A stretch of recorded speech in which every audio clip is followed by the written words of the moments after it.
Hello everyone, it's Joe here once again for another business tip.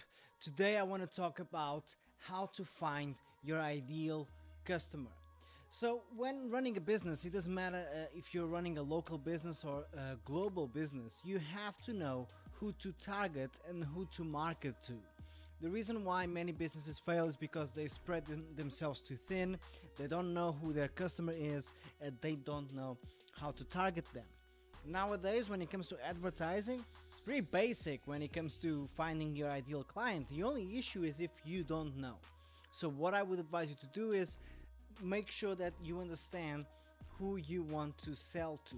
So make a list of the characteristics that your ideal client has. Where do they live? What sort of income do they make? What kind of habits and interests do they have? Do they do any hobbies that are relevant to you? What sort of shops do they go to? Age, gender, you name it, define it. Then, when you are to go on and advertise to them, you will be able to target exactly who they are and where they are. That's the beauty of today's marketing world. In this internet era, to market to your specific client has never been easier.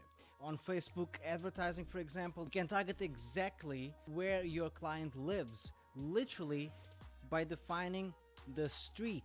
So if someone lives on a specific street, your ads will show. If they don't, your ads won't show. How insane is that? Of course, maybe you don't want to be that specific, but who knows? Maybe you do. You can target exactly the kinds of habits that they partake. You can, on Google Ads, similarly, you can target keywords. So for example, if your client is searching for yoga mats and you run a yoga studio, bam, your ad will show. But you can also target keywords plus geographical location. So if your client is looking for yoga mats, okay, and that person lives, let's say, half a mile away from your studio, your ads will show. But if they live a mile away from your studio, your ads won't show if you don't want to waste money on people who live too far away from your studio. It all comes down to the kind of business you run. But the tip that I have for you today is quite simple. Define your ideal client before you start targeting everyone and anyone. You don't want to spend your hard-earned money on people who don't want to buy from you, who have zero interest in what you offer.